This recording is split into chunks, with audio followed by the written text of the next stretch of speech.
আমরা খুব কনফিউজড থাকি এখন হসপিটাল নার্সিংহোম যেখানে ভর্তি হচ্ছে কি নিয়ে যাব। লাস্ট পর্যায়ে চলে এসেছি আমার ব্লগে, তাই আমি জাস্ট তোমাদের সাথে শেয়ার করতে চাই। তো এটা হচ্ছে গিয়ে সেই ট্রেটার ফুল লুক। হ্যালো সবাই, কেমন আছো? Welcome again to my channel Bitha's daily diary.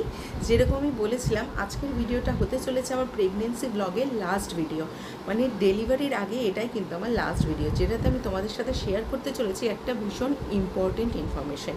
তাহলে দেখতে থাকো আমার ভিডিওটা, কেউ স্কিপ করো না। তার সাথে আমার চ্যানেলটা লাইক, কমেন্ট, শেয়ার আর সাবস্ক্রাইব করা কিন্তু মাস্ট। তাহলে আর দেরি না করে চলো এবার ঝটফট ভিডিওটা শুরু করা যাক। আমি এখন তোমাদের সাথে, আমার মনে হয় আমরা খুব কনফিউজড থাকি এখন হসপিটাল নার্সিংহোম যেখানে ভর্তি হচ্ছে কি নিয়ে যাব। কারণ ব্যাপারটা হচ্ছে গিয়ে বাচ্চার জিনিসপত্র কেউ আগে থেকে নিতে চায় না, সবকিছু ঠিক হওয়ার পরেই লোকে নিতে চায়। তো মেনলি যে জিনিসগুলো আমি তোমাদের সাথে শেয়ার করতে চলেছি, যে হবু মা হিসেবে তুমি কি কি নিয়ে যাবে, যাতে তোমার ওখানে যাওয়ার পরে কোনো জিনিসের প্রয়োজন হলে এদিক ওদিক করতে না হয়। যদিও বাড়ির লোক থাকে, যদি ইন কেস, আমি জাস্ট কথার কথা বলছি, যদি বাড়ির লোক না এলো, কোনো এমার্জেন্সি সিচুয়েশন হলো, কি কি দরকার তোমাদের যে তোমরা তোমাদের সাথে নিয়ে যাবে। তো আমি মোটামুটি চারিদিক কথাবার্তা বলে একটা লিস্ট তৈরি করেছি, যেটা আমি তোমাদের সাথে এবার একটু শেয়ার করে দিচ্ছি।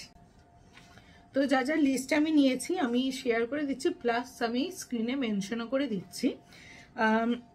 অবভিয়াসলি তোমাদের যত প্রেসক্রিপশন আছে, ব্লাড রিপোর্ট আছে, স্ক্যান রিপোর্ট আছে, সব কিছুই ডেট ওয়াইজ সাজিয়ে নিয়ে যাবে। আইডি প্রুফ তো লাগেই, এগুলো খুব নর্মাল ব্যাপার। এছাড়া যা লাগবে সেগুলো আমি জাস্ট বলে দিই। Maternity gown, normal maternity gown, যতটা সম্ভব ঢোলা জামা কাপড়, অবভিয়াসলি এখন তো কিছু পরা যায় না বা পরলে কষ্টই হয়, সেইটা। তার সাথে স্লিপার, হেভি ফ্লো প্যাড বা পিরিয়ড প্যান্টি। মেটারনিটি প্যান্টি বলেও একটা জিনিস হয় যেটা পেটকে কিছুতে আর কি তোমার সাপোর্ট দেবে। তো মেটারনিটি প্যান্টি, অ্যাবডোমেন বেল্ট, যেটা ডক্টর তোমাকে প্রেসক্রাইব করতেও পারেন, নাও করতে পারেন, আমি জাস্ট তোমাদেরকে বলে দিলাম। ফিডিং ব্রা, চিরুনি, hair clip, hair band, sanitizer, রুমাল, বোরোলিন, মোজা, ওড়না, আর obviously phone, power bank, charger, headphone, আর টুথব্রাশ, টুথপেস্ট, লিপ বাম। এগুলো হচ্ছে গিয়ে পার্সোনাল টয়লেট্রিজ মধ্যে পড়ে গেল। আর সব কিছু ঠিকঠাক হয়ে যাক ভগবানের আশীর্বাদে। তারপরে যেটা আর কি লাগবে সেটা হবে breast pump, breast pad, baby cloth, baby swaddle, baby carry nest, baby wrapper. আর তারপরে যেগুলো লাগবে সেগুলো হচ্ছে গিয়ে তোমার কাফতান, নাইটি বা ফিডিং ড্রেস। তো এগুলোই মোটামুটি আমি লিস্ট করেছি, যেগুলো আগে যেগুলো বললাম বাচ্চা সংক্রান্ত জিনিস ছাড়া, এগুলো আমি এখন থেকেই রেডি করে রেখে দিয়েছি, যাতে যদি কখনো এমার্জেন্সি সিচুয়েশন হয় জাস্ট ব্যাগটা তুলেই যাতে বেরিয়ে যাওয়া যায়। কারণ যতই হোক, তুমি যতটা জানো, সেই ক্ষেত্রে তোমার হাজব্যান্ড কিন্তু ওরকমভাবে এই জিনিসগুলো পারবে না, বলবো না, এখনকার হাজব্যান্ডরাও ভীষণই হেল্পফুল এবং তারাও জানে যে কি লাগে, কিন্তু জিনিসগুলো হাতের কাছে থাকলে অ্যাকচুয়ালি কেউ প্যানিক করবে না। তো এই ইনফরমেশনটা আমি তোমাদের সাথে আজকে শেয়ার করলাম। তোমরা জানিও, তোমাদের যদি কোনো কিছু জানার থাকে বা কিছু বলার থাকে, তাহলে কিন্তু আমাকে নিচে কমেন্ট বক্সে জানাতে পারো। আর যদি কমেন্ট বক্সে জানাতে না চাও, সেই ক্ষেত্রে আমার ফেসবুক এবং ইনস্টা আইডি নিচে দেওয়া আছে, সেই ক্ষেত্রে কিন্তু তোমরা আমাকে ডিএম করেও জানতে পারো। অনেক তো কথা হলো, এবার ওরকমভাবে তো আমরা সেলিব্রিটি নই যে বেবি বাম্প শো করব, কিন্তু তাও যেহেতু একেবারে আমার লাস্ট পর্যায়ে চলে এসেছি আমার ব্লগে, তাই আমি জাস্ট তোমাদের সাথে শেয়ার করতে চাই। তো এটা হচ্ছে গিয়ে আমার 9 মান্থসের বেবি বাম্প, দেখতে পাচ্ছ। তো এখন সবসময় মনে হয় নিচটা একটু সাপোর্ট দিয়ে হাঁটাচলা করলে আমার পক্ষে সুবিধা হয়, এটা মনে হয় সবারই এই সময় তাই মনে হয়। তো এটাই বলবো, সাবধানে সবাই থেকো, চলাফেরা করো আর বি স্ট্রং। কারণ একটা জীবনকে পৃথিবীতে আনা শুধুমাত্র আমরা মেয়েরাই সেটা পারি, তো তোমার থেকে স্ট্রং কিন্তু কেউ নয়। অনেক কিছু তো বকবক করলাম, এখন যেহেতু একদম লাস্ট স্টেজ চলে এসছে, আর সেরকম কিছু অ্যাক্টিভিটিস তো করতে পারছি না, কিন্তু সারাদিন ঘরে থেকে থেকে মাঝে মাঝে বোরও লাগে। তাই যেটা ইচ্ছে হলো, স্বাদে আমার একটা গিফটের এই ট্রেটা এসেছিলো, যেটাকে আমার মনে হলো জাস্ট একটু কারুকার্য করে দিই। তোমাদের যেমনি আমি দেখালাম, যেটা একদমই পাতি একটা কাঠের ট্রে ছিল, এটাকে একটু মনে হলো পদ্ম ফুল দিয়ে সাজিয়ে দিই। তো দেখতে পাচ্ছ, আমি প্রথমে সাদা বেস কালার করে নিয়েছি, তারপরে আমি পেন্সিল দিয়ে একটা খুব সূক্ষ্ম আউটলাইন করে নিয়েছি, যার মধ্যে পদ্ম ফুল তোমরা দেখতে পাচ্ছ। খুব সিম্পল ড্রয়িং আমি করেছি।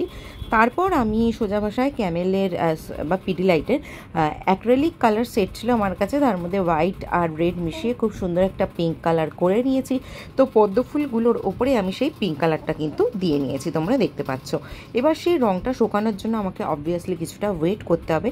তারপরে আমি এই কোম্পানির ক্যামলিন কোম্পানির একটা পার্মানেন্ট মার্কার নিয়েছি, যেটা দিয়ে আমি এবার পদ্ম ফুলগুলোকে খুব হালকা হালকা করে কিন্তু মার্ক করে নিয়েছি, এবং মার্ক করার পরেও আমাকে কিছুটা অবশ্যই ওয়েট করতে হবে।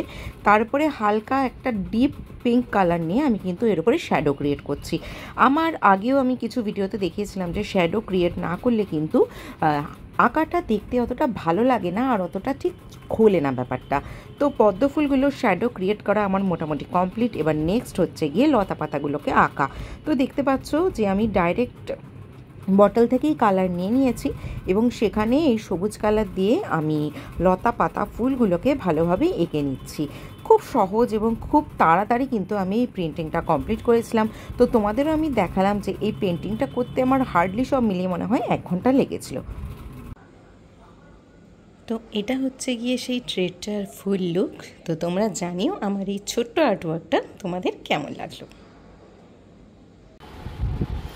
হাই, আজকে মেবি ডেলিভারির আগে লাস্টবারের মতো একটু সাজগোজ করে নিলাম, কারণ আজকে বাড়িতে একটু বন্ধুবান্ধব আসছে।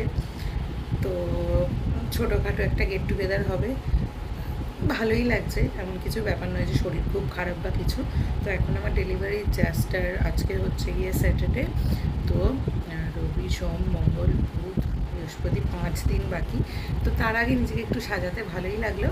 তো এটাই বলবো যে প্রেগনেন্সি কোনো ডিজিজ নয়, এর মধ্যে সাজগোজ করা যাবে না বা ভালো লাগবে না তোমাকে, এরকম কোনো ব্যাপার নেই। নিজেকে যতটা ভালো রাখতে পারবে, নিজেকে যাতে ভালো রাখে সেটাই করবে, আর আমার মতো ফুরফুরে বিন্দাস থাকবে। তাহলে তোমাদের সাথে হয়তো নেক্সট আমার দেখা হবে একদম হসপিটালে যাওয়ার।